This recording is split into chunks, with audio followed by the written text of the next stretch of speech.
Sekitar 100 pengacara Chili, yang sebagian besar berasal dari Palestina, telah mengajukan pengaduan ke Mahkamah Internasional, ICC, mengenai kejahatan pendudukan Israel di jalur Gaza. Biliyor musun anneler babalar biz geldik çocuklarınızı davet ediyoruz. Ya da önce aile bir sıkıntınız var mı? Var evladım. İmam efendi bizim şöyle bir problemimiz var. Bunun çözümü için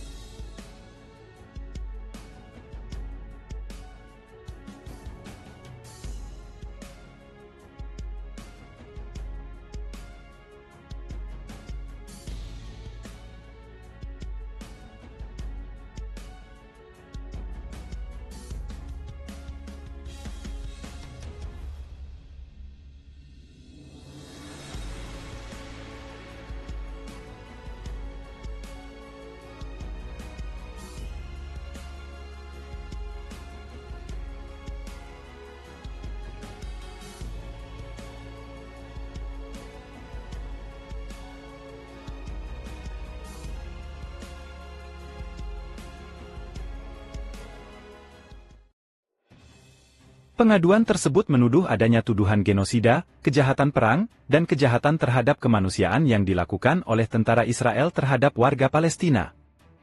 Mereka menuntut agar Benyamin Netanyahu memikul tanggung jawab pidana dan segera memberlakukan gencatan senjata, kata Francisco Shahwan, Ketua Komite Hubungan Luar Negeri, dilansir kantor berita Wafa. Pengadu menyerukan dikeluarkannya surat perintah penangkapan terhadap Netanyahu dan pejabat serta tentara lainnya yang bertanggung jawab atas kejahatan ini, ujar Shahwan. Sebelumnya, seorang mantan anggota parlemen Turki bersama dua pengacaranya telah mengirimkan petisi ke kantor Kejaksaan Istanbul memintanya untuk mengajukan gugatan terhadap PM Israel Benyamin Netanyahu ke Mahkamah Internasional, ICC. Kantor Kejaksaan memproses tuntutan pidana terhadap Netanyahu yang diajukan oleh Metin Kulung, mantan anggota parlemen dari Partai Keadilan dan Pembangunan, Partai AK, yang berkuasa, dan pengacara Mujahid Birinci dan Burak Bekiroglu. Kantor Kejaksaan meneruskan petisi tersebut, yang meminta Netanyahu diadili karena melakukan kejahatan seperti perang, genosida dan kejahatan terhadap kemanusiaan di hadapan dunia, kepada Kementerian Kehakiman, Departemen Hubungan Luar Negeri dan Uni Eropa. Meskipun orang yang tunduk pada permohonan dan permintaan kami, Perdana Menteri Israel Benyamin Netanyahu, melakukan dugaan kejahatan tersebut, dia tidak ragu untuk menggunakan senjata yang dilarang oleh standar internasional, kata petisi tersebut.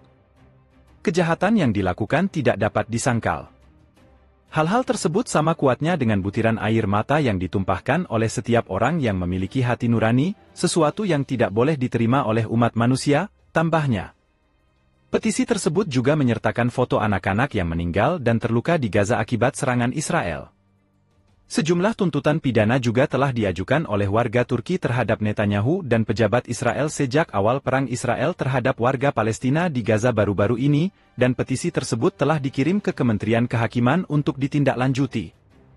Petisi Kulung menyerukan agar Netanyahu dan mereka yang bertindak bersamanya diadili bersama oleh ICC dalam kerangka norma pidana internasional. Hal ini penting untuk menjaga kepercayaan umat manusia terhadap hukum dan untuk mencegah persepsi impunitas.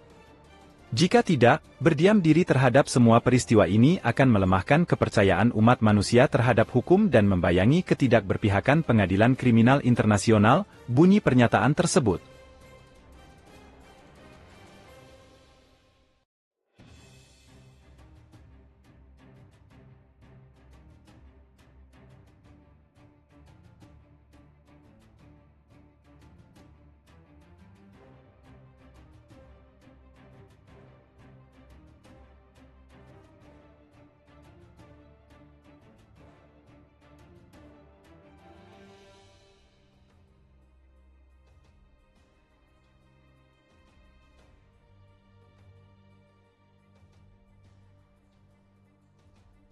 Empat pemimpin Israel yang meninggal secara tragis, ada yang koma 8 tahun.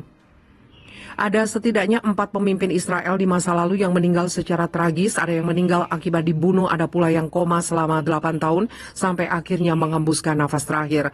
Negara Israel berdiri sejak 1948, tapi sampai sekarang negara mayoritas Yahudi ini praktis dalam kondisi perang karena tidak ada perjanjian damai yang mengakhiri konfliknya dengan Palestina. Sejak didirikan, negara ini juga telah terlibat beberapa kali perang besar termasuk perang dengan beberapa negara Arab dan telah dipimpin 13 orang Perdana Menteri. 4 pemimpin Israel yang meninggal tragis. Dari sekian banyak tokoh yang pernah memimpin Israel, 4 diantaranya meninggal secara tragis. 1 Yitzhak Rabin. Yitzhak Rabin lahir pada 1922, meninggal pada 1995. Dia adalah Perdana Menteri Israel yang masih meraih hadiah Nobel Perdamaian pada tahun 1994 atas peranannya dalam perjanjian Oslo antara Israel dan otoritas Palestina. Namun pada tanggal 4 November 1995, Rabin tewas dalam sebuah aksi pembunuhan oleh seorang ekstremis nasionalis Israel yang tidak setuju dengan kesepakatan perdamaian yang dia capai. 2. Ariel Sharon. Ariel Sharon lahir pada 1928, meninggal pada 2014. Dia adalah seorang jenderal dan politikus yang menjabat sebagai Perdana Menteri Israel dari tahun 2001 hingga 2006. Pada tahun 2006, Sharon menderita stroke yang parah, masuk dan dalam koma yang tidak pernah terjaga selama 8 tahun sebelum akhirnya meninggal pada tanggal 11 Januari 2014. Bagi Palestina, sosok Ariel Sharon dianggap sebagai jagal. Orang-orang Palestina juga menganggap penderitaan Sharon selama koma 8 tahun adalah kutukan sebelum ajal menjemput. 3. Menachem Begin. Menachem Begin lahir pada 1913, meninggal pada 1992. Dia adalah seorang politikus yang menjadi Perdana Menteri Israel dari tahun 1977 hingga 1983. Setelah meninggalkan jabatan politik pada tahun 1983, Begin hidup dalam kehidupan yang sangat tertutup. Pada tahun 1992, dia ditemukan tewas di kediamannya setelah diduga mengakhiri hidupnya dengan bunuh diri. 4. Rehavam Zevi. Rehavam Zevi lahir pada 1926, meninggal pada 2001. Zevi yang juga dikenal sebagai Gandhi Israel adalah seorang jenderal dan politikus yang menjadi anggota kabinet sebagai Menteri Pariwisata. Pada tanggal 17 Oktober 2001, Zevi dibunuh di Hotel Yerusalem oleh anggota Front Populer untuk Pembebasan Palestina, Abu Ali Mustafa, sebagai pembalasan atas pembunuhan anggota PFLP oleh pasukan Israel.